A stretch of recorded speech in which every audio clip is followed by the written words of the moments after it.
This week's NVDA trade is about as straightforward as it gets, and that's actually the takeaway.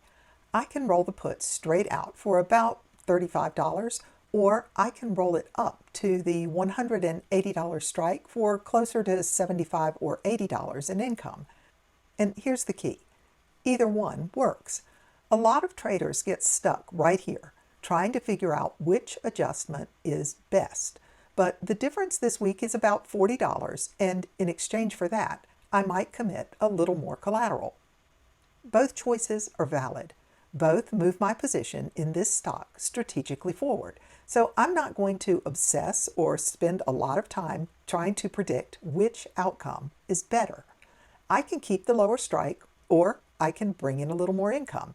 And either way, I'll respond next week based on what actually happens. Instead of one perfect move, I have two perfectly reasonable choices in front of me, because this strategy is not about making perfect decisions. Somebody else always gets a better roll, a better outcome, a little more premium than you do. It's just about making consistent, easy moves. With NVIDIA at 188.31, my $175 put is expiring out of the money, and I can roll it out 1 week for about $39, or I can roll it out and up for $89 or $90.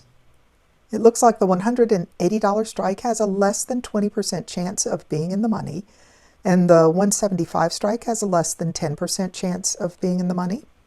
So I'm going to prioritize the higher income and roll out to 180. I can expect about $85 for the roll. I'm going to ask for 86. And since it didn't fill right away, I'll drop my ask to the current bid. I'm guessing the roll order is not filling because there are no bids. And since I am very confident that the $175 put is going to expire worthless at the end of the day, I'm going to cancel the roll order and just sell a new cash secured put outright, expiring in 7 days. It filled at 85 cents a share.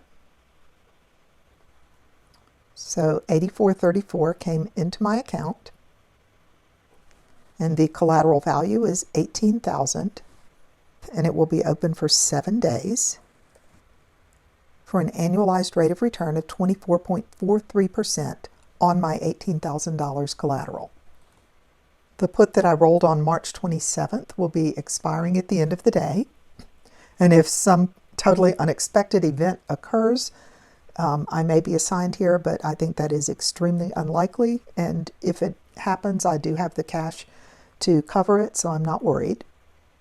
And next week, on April 17th, we will check in and see what the outcome has been for the cash secured put that I sold today and the covered call that is expiring on the same day.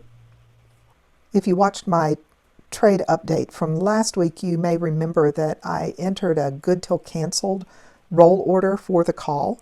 So there is a chance that it may roll without my involvement out to May 21st and up to 195.